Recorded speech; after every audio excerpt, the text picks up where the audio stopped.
Good day, everyone. By the way, I am Miss Ori Cañete, and I will be discussing about insolvency, the corporate Grim Reaper Part 2, as a continuation of Miss Bernadette's topic.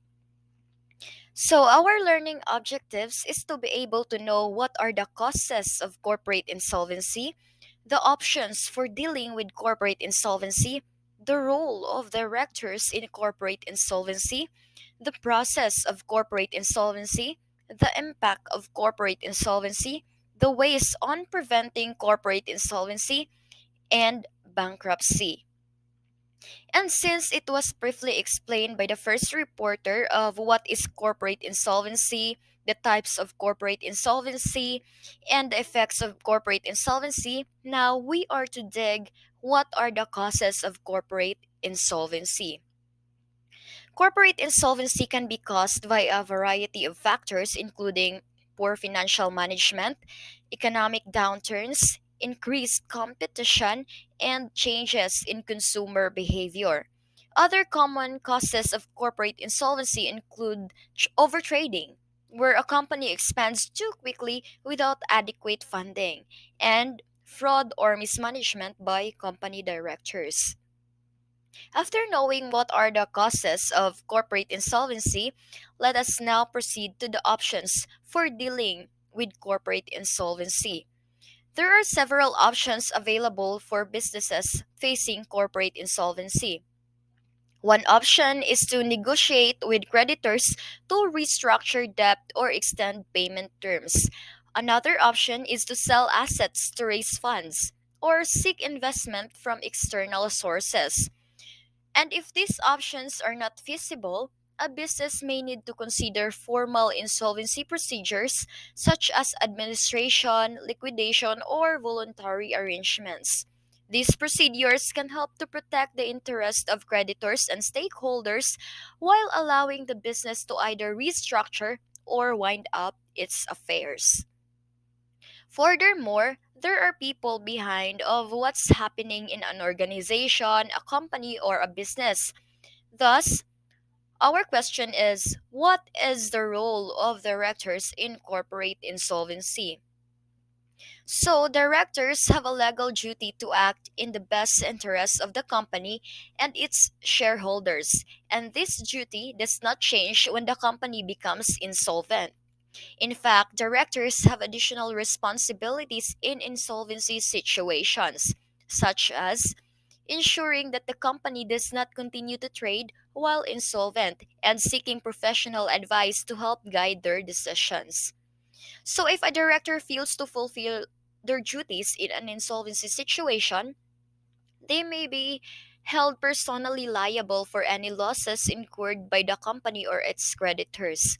This can include being disqualified from acting as a director in the future or even facing criminal charges in extreme cases. Moreover, the process of corporate insolvency varies depending on the specific circumstances of the company and the jurisdiction in which it operates. However, there are some common steps that are typically involved, such as first, appointing an insolvency practitioner to oversee the process, assessing the company's financial position, and developing a plan to deal with its debts and obligations.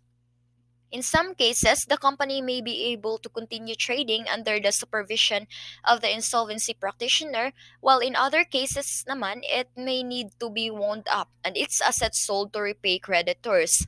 Throughout the process, the insolvency practitioner will work closely with the company's directors and stakeholders to ensure that the best possible outcome is achieved for all parties involved.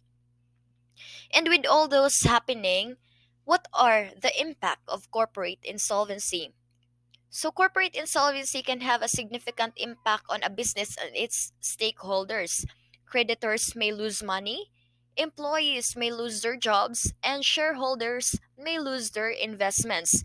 And in addition to the financial impact, corporate insolvency can also damage a company's reputation and make it difficult to secure future funding or attract new customers. Now, let us talk about preventing corporate insolvency.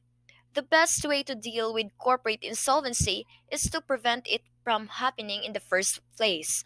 So, this requires effective financial management, including accurate forecasting, budgeting, and cash flow monitoring.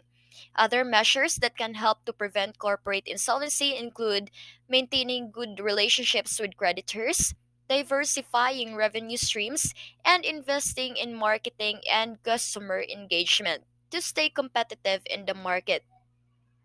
And if a corporation is unable to address its insolvency through restructuring or other measures, as mentioned, it may have to file for bankruptcy.